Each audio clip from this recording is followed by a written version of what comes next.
ප්‍රබන්ධමේ කෙටි කතා කලාව ගැන ශාස්ත්‍රීය කතිකාවට ආරම්භ වෙන්නේ මේ ඔබ සඳහන් කරපු විදිහට මහාචාර්ය ලියනගේ අමරකීර්ති 2018 වර්ෂයේ රචනා කරපු කෙටි කතා කලාව න්‍යායික සහ තුලනාත්මක අධ්‍යයනයක් කියන කෘතිය. ඒ කෘතියේ 6 වෙනි පරිච්ඡේදයේ සඳහන් වෙනවා මේ ඉතා කෙටි කතා හේවත් ශුද්ධ ප්‍රබන්ධමේ කෙටි කතා පිළිබඳ සංදර්ශනාත්මක හැඳින්වීමක්. එතකොට මේ කෘතියේ මේ පරිච්ඡේදයත් එක්ක තමයි මේ සම්බන්ධව ශාස්ත්‍රීය කතිකාවට ආරම්භ වෙන්නේ. ඊට පසු කාලීනව මේ සම්බන්ධව පරේක්ෂණ නිබන්ධ පවා රචනා වුණා. හැබැයි සිංහල සාහිත්‍යය තුළ මේ ශුද්ධ ප්‍රබන්ධමේ කෙටි කතා පිළිබඳ හොයලා බැලුවම අපිට පේන තියෙන කාරණාව තමයි නිර්මාණ ශිල්පය තුළ මේ කතා කලාව ආධුනික නැහැ කියන කාරණාව. මොකද මහාචාර්ය ලියනගේ අමරකීර්ති තමන්ගේ කෘතිය සඳහන් කරනවා මේ හා සමාන කතා අපිට දකින්න ලැබෙනවා මුල්වරට 1960 වර්ෂයේදී මහගමසේකරත් කේඩය තිලකත් එක්ව රචනා කරපු ව්‍යංගයා කියන කෘතිය තුළ. හැබැයි මේ කෘතියේ බොහෝ කතා උපමා කතා ස්වරූපයෙන් තමයි රචනා වෙලා තියෙන්නේ. නමුත් ශුද්ධ ප්‍රබන්ධමේ ලක්ෂණත් එහි අන්තර්ගත වෙලා තියෙනවා. ඊට පස්සේ 1960 දශකයේදී නව යුගය කියන සංග්‍රහයේ මේ ශුද්ධ ප්‍රබන්ධමේ ලක්ෂණ තියෙන කෙටි කතා පළ වෙලා තියෙනවා. ඒ වගේම 1970 දශකයේ රසවාහිනී කියන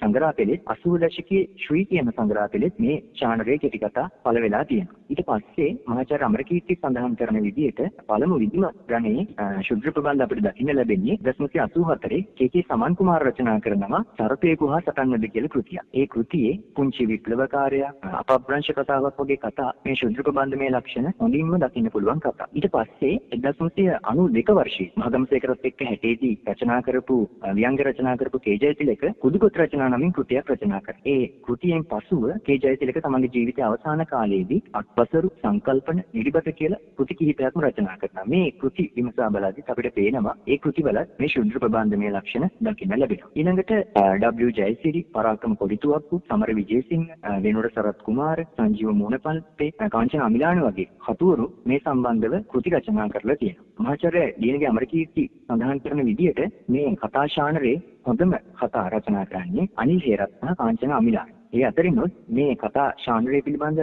පුළුල් අවබෝධයකින් යුක්තව රචනා කරන කතුවරය තමයි අනිල් හේරත්. ඔහුගේ පැනිලි වියුම් කියන පොත තමයි දැනට මේ කතා ශානරය රචනා වෙච්ච හොඳම කෘතිය විදිහට මහාචාර්ය අමරකීර්ති දකින්නේ. 2010 වර්ෂයේදී 100 word කියලා බ්ලොග් අඩවියක් ආරම්භ වෙනවා. මේ බ්ලොග් අඩවියේ වචන 100ක කෙටි කතා තමයි පළ කරන්න යෝජනා වෙන්නේ. මේ බ්ලොග් අඩවිය තවමත් සක්‍රිය මට්ටමේ තියෙනවා. ඒ වගේම 2011 වර්ෂයේදී වලාකුළු අතරහිඳ කියලා Facebook සමූහයක් ආරම්භ වෙනවා.